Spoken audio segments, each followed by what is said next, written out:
हरे कृष्णा। आज मैं विष्णु पुराण से 38वां अध्याय आपको बतलाने वाली हूँ, पंचम अंश से। आइए जानते हैं यदुवंश का अंतिम संस्कार किस प्रकार से करते हैं अर्जुन, तथा राजा परीक्षित का राज अभिषेक। ये दोनों कहानी मैं आपको आज बतलाने वाली हूँ। इसके पहले मैंने एक वीडियो डाला है जिसमें कृष्ण भगवान की किस प्रकार से मृत्यु होती है। वैसे तो वो कभी मरते नहीं हैं, परंतु उन्हें श्राप मिला था, इसलिए उनकी अनेक अनेक लीलाएं हैं श्री कृष्ण भगवान की कि उनको सारे यदुवंशी सहित यहाँ से वो गोलोक पधार गए हैं। इसके बाद अंतिम संस्कार यादवों का हो रहा है। अर्जुन ने बलराम से कृष्ण तथा अन्य मुख्य मुख्य यादवों के मृतदेह को खोज कर आकर क्रमशः उन सब का दैहिक संस्कार किए। भगवान श्री कृष्ण को जो रुक्मणी आदि 8 पटरानियां बतलाई गई हैं, उन सब के शरीर का अग्नि में प्रवेश किया। सती रेवती जी भी बलराम का देह लेकर उनको भी अग्नि में वो प्रवेश करती हैं। उस समय सती की प्रथा होती थी। इस संपूर्ण अनिष्ठा का समाचार सुनते ही उग्रसेन वसुदेव देवकी के रोहिणी ने भी अग्नि में प्रवेश कर लिया। उसके बाद अर्जुन ने विधि पूर्वक उनका कर्मकांड संस्कार किया। कुटुंबियों को साथ लेकर द्वार से बाहर आए और द्वारका से निकली कृष्णचंद्र की सहस्त्रों पत्नियां तथा ब्रज और अन्याय बंधकों को सावधान पूर्वक रक्षा करते हुए अर्जुन धीरे धीरे चले। पराशर जी कहते हैं, हे मैत्रेय, कृष्णचंद्र के मृत्युलोक का त्याग करते ही सुधर्मा सभा और पराजित वृक्ष भी स्वर्गलोक को चले गए। जिस दिन भगवान पृथ्वी को छोड़कर स्वर्ग पधारे थे, उसी दिन यह मिलन देह महाबली कलयुग पृथ्वी पर आ गया था। इस प्रकार जन शून्य द्वारका को समुद्र ने डुबा दिया। केवल एक कृष्णचंद्र जी के भवन को ही वह नहीं डुबा पाया। हे ब्राह्मण, उसे डुबोने में समुद्र आज भी समर्थ नहीं है, क्योंकि उसमें भगवान श्री कृष्णचंद्र जी सदा सर्वदा निवास करते हैं। वह स्थान अति पवित्र, समस्त पापों को नष्ट कर देने वाला। उसके दर्शन मात्र से मनुष्य संपूर्ण पापों से छूट जाता है, इसमें कोई संदेह नहीं है। किसी प्रकार का तीर्थ स्थान पर यदि आप लोग जाते हैं तो संशय लेके कभी मत जाइएगा, क्योंकि ना हम पाप को देखे हैं और ना ही हम पुण्य को देखे हैं। यदि शास्त्र हमें कहते हैं कि ये करने से पाप लगते हैं, ये कर्म नहीं करने हैं, तो ये भी हमें मानना चाहिए कि हाँ, ये कर्म नहीं करने हैं। लेकिन वो भी हमें मानना चाहिए कि यह जगह हमारे पापों को राख करने में सक्षम है।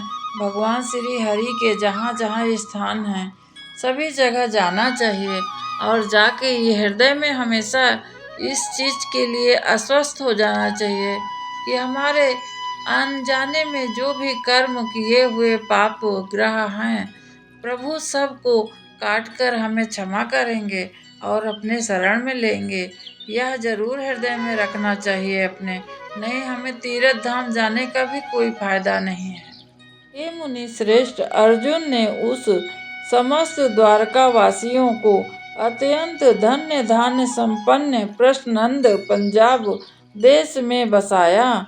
उस समय अनाथ स्त्रियां अकेले धनुधारी अर्जुन को लेकर जाते देख लुटेरों को लोभ उत्पन्न हो गया। तब उन अत्यंत पापचारी और हृदय के लोभी कहते हैं, देखो यह धनुधारी अर्जुन अकेला ही हमारा अतिक्रमण करके इन अनाथ स्त्रियों को ले जा रहा है।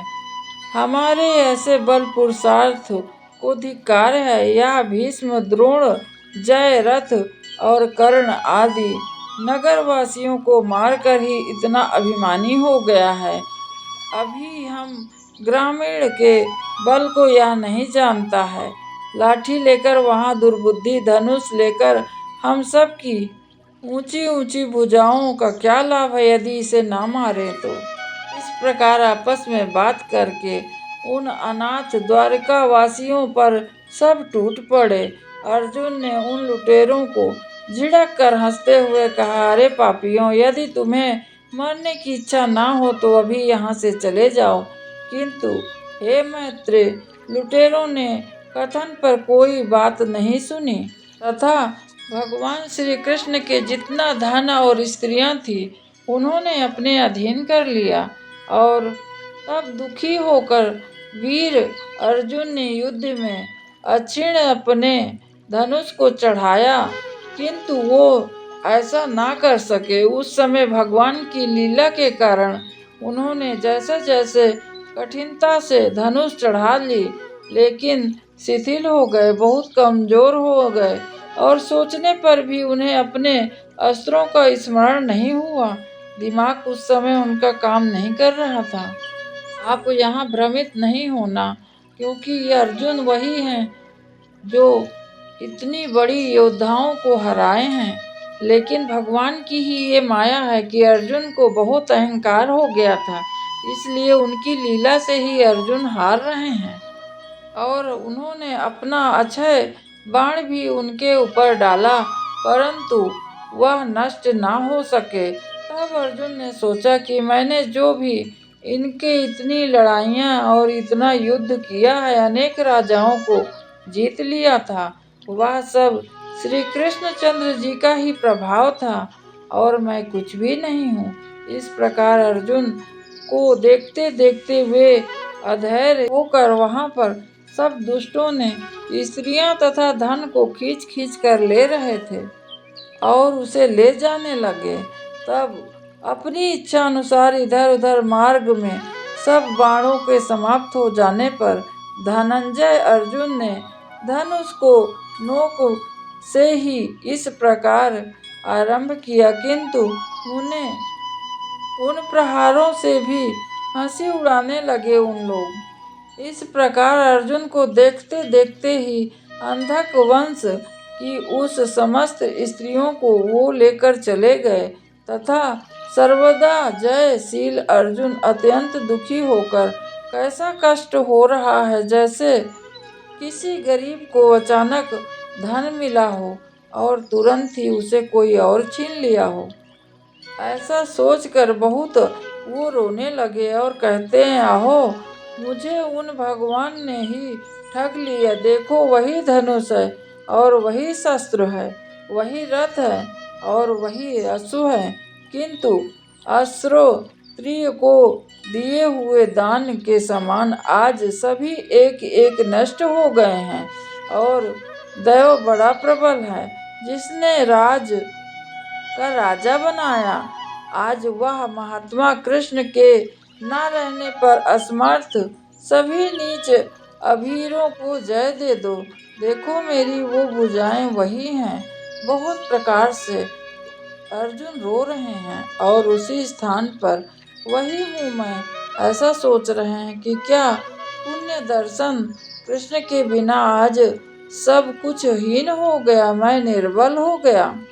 उसके बिना आज महारथियों में श्रेष्ठ मुझको तुच्छ कर दिया।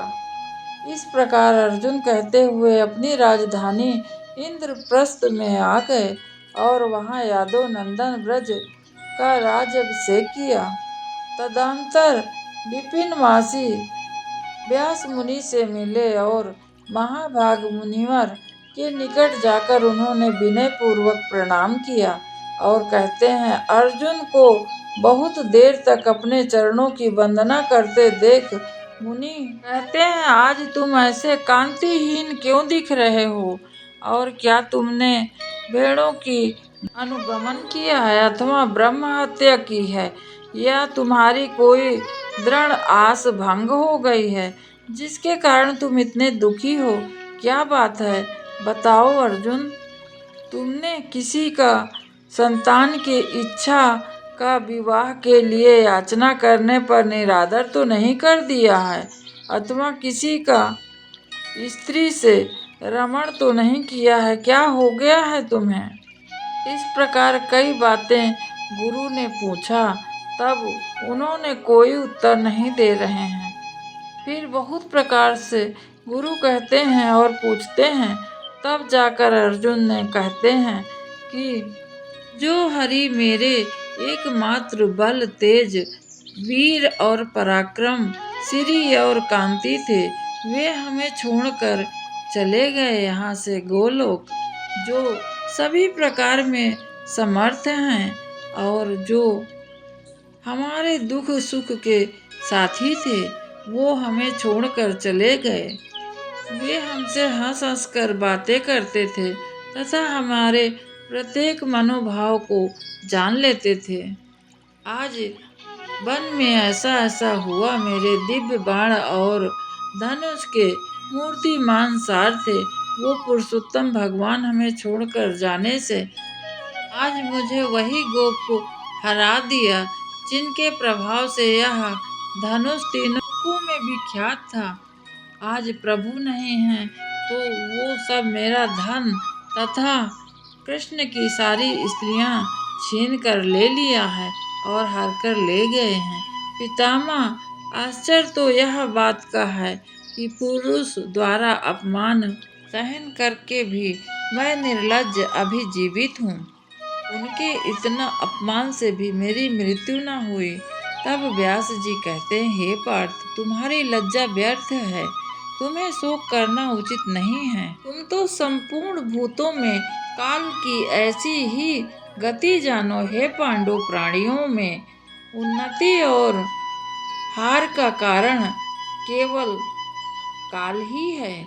अतः हे अर्जुन, इस जय पराजय काल के अधीन समझकर तुम स्थिरता धारण करो और नदियां, समुद्र, संपूर्ण पृथ्वी, देव, मनुष्य, पशु, पक्षी और सभी संपूर्ण पदार्थ काल के ही रचे हुए हैं और फिर काल ही से क्षीण हो जाते हैं।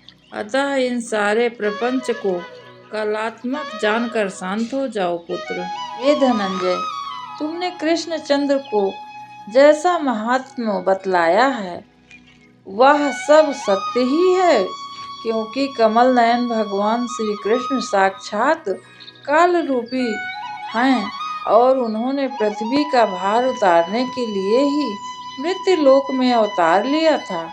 यह समय पूर्व काल में पृथ्वी महाक्रांत और बड़ी परेशान होकर देवताओं के सभा में गई थी। काल स्वरूपी श्री जनार्दन ने इसके लिए ही अवतार लिया है और अब वो चले गए यहाँ से।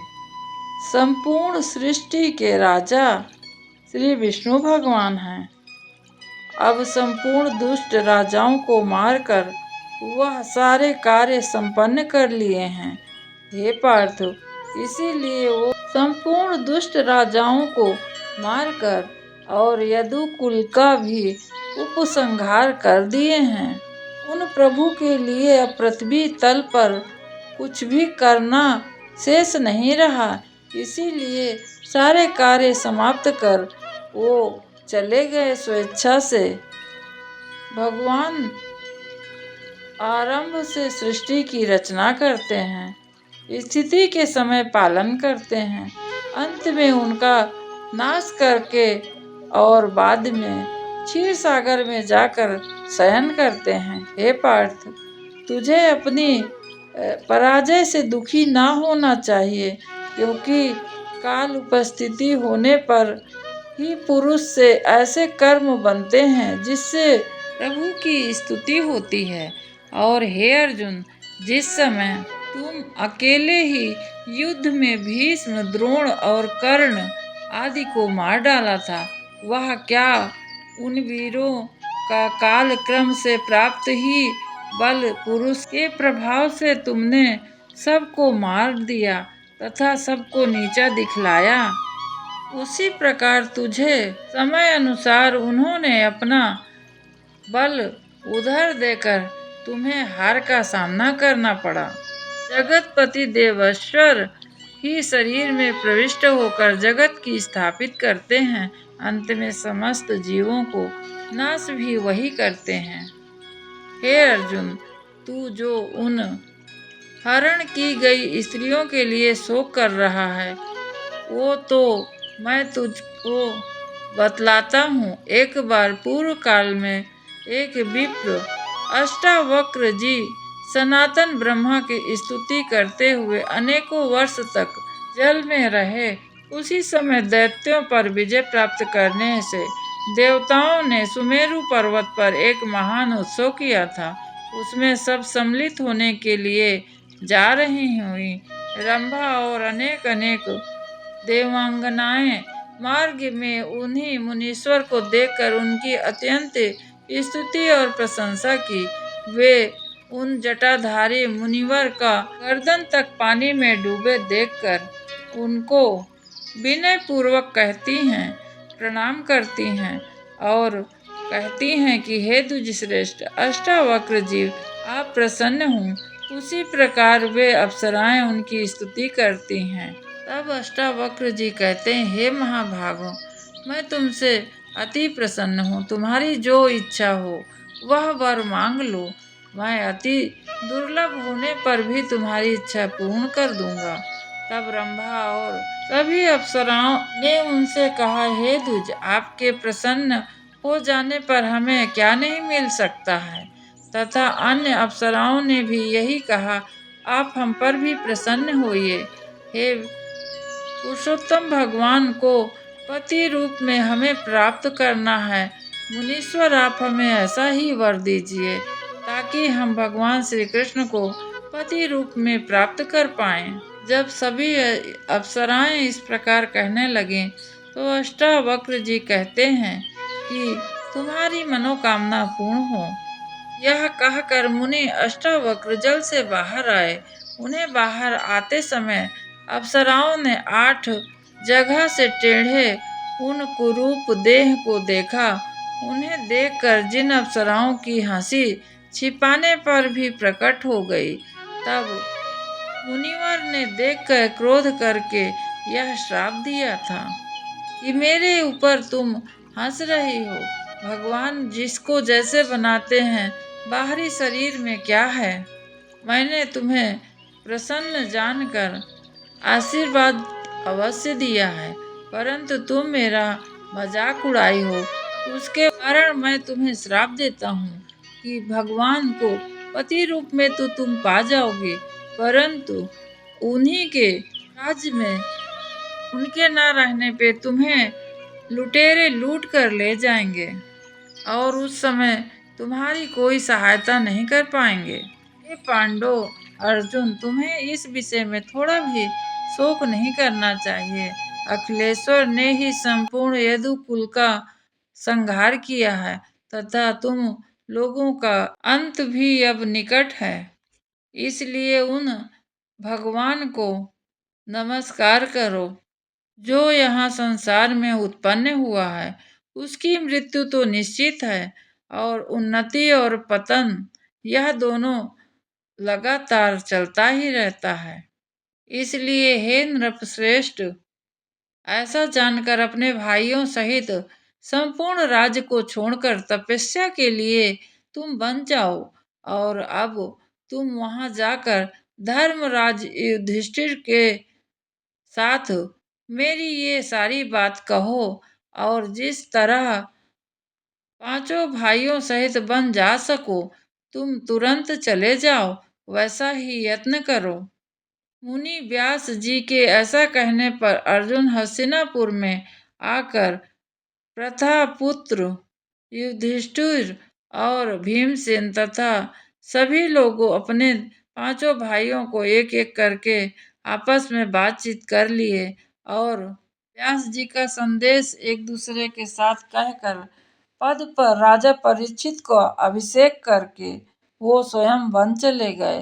हे मैत्रेय, भगवान वासुदेव ने यदु वंश में जन्म लेकर जो लीलाएं की थी वह सब मैंने तुम्हें विस्तार पूर्वक सुना दिया है और इस चरित्र को जो सुनता है और सुनाता है दूसरों को, वो संपूर्ण पापों से मुक्त होकर अंत में विष्णु लोक जाता है, इसमें तनिक भी कोई संशय नहीं है। विष्णु पुराण से यह पंचम अध्याय समाप्त होता है और आज के लिए बस इतना ही। आप सभी से मेरा एक बार पुनः प्रणाम। आप सब वीडियो को लास्ट तक अवश्य देखा करिए। आज के लिए बस इतना ही। हरे कृष्णा।